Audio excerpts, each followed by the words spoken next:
Okay, gang, going into a new computer art tutorial here, and today let's go ahead and open a new file in Photoshop. We want our width to be 10 inches and our height to be 8 inches and our resolution to be 300 pixels per inch. The rest of the contents looks good, and we'll go create. What I want us to start with is to take our clicking and holding on our gradient tool, we can get to our paint bucket tool. And with our paint bucket tool, we are going to pick a color to just paint and fill our background. So this color should be something on a little bit on the lighter side.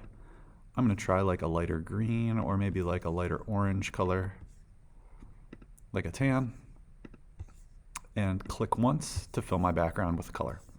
Next, I'm going to go to my brush tool. And what we're creating is an abstract expressionist artwork. So we're really just making a lot of different kinds of brush splatters. So what I want to do in order to get to the splatter brushes is click on my brush folder. I'm going to click on this tab over here. Oh, when I have the brushes, I want to get this folder called Legacy Brushes. So if we don't have that already, you need to click on the three dots here next to the brush tab and go down to Legacy Brushes. It'll ask you if you want to add them to the list of presets, and you'll say, okay. I think it adds it a second time for me. If you want to remove, I can remove it, and I can take that out because I already have it.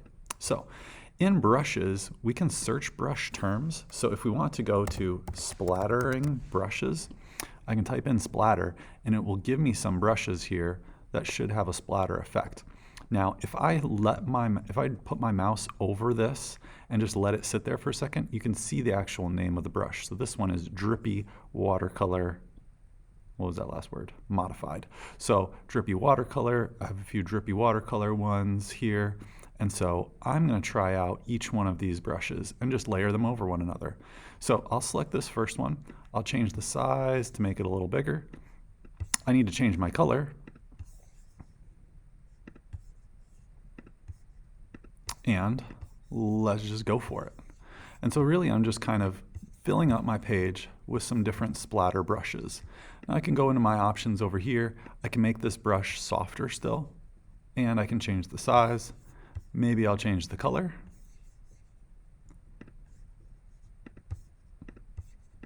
And try it out a little more. I'm trying to create some moving lines, some movement, and really filling up the space. Maybe I'll go back to my brush folder and I'll try out a different brush. So again, if I go to brushes and I type in this search bar here, splatter, now this one is saved. This one was the other one that I used.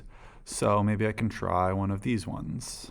Let's see, another drippy watercolor. So these were all the drippy watercolor ones. I did not try this one that looks like a fan yet. So maybe I'll try out this one.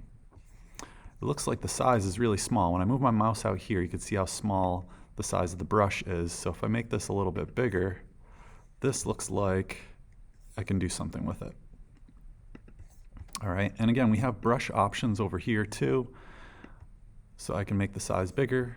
I want to change my color. Maybe I'll go with a darker green this time. I think I want to make the size even bigger. And it's almost like an airbrush, almost like a spray paint type line.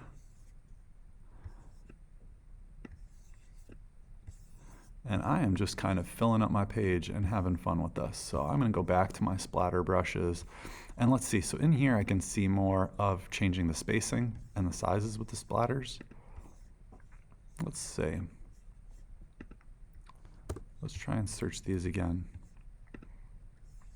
And the other thing we can do is go through our brushes in this menu. So if I do go through, I'm going to delete this search. Let's go into Legacy Brushes here. So we can find different things in this brush menu as well. We have special effect brushes, which might have some drips in there. So there's another drippy watercolor. We have some scattered leaves and things like that that are in here now too.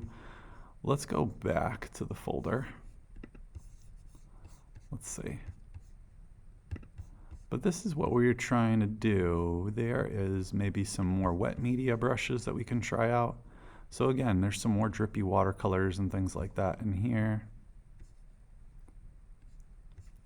So just have fun trying out some of these different brushes and making an abstract painting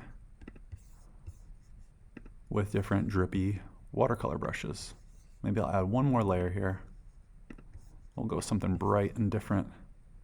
Let's see, my brush is really small right now, so I will up the brush. And let's try some more drippy lines.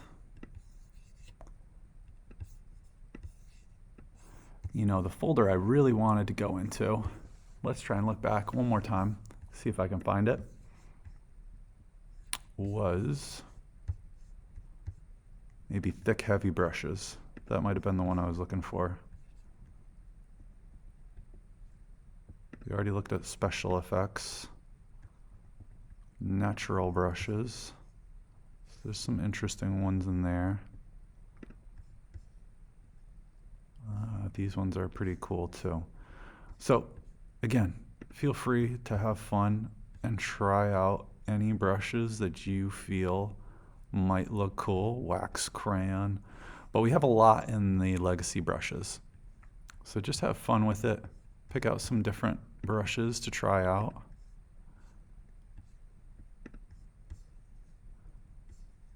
And just let it rip. All right, so this could be an example of finished project, really just throwing some splatters and letting it ride. All right, guys, have fun and get creative with your own abstract expressionist project.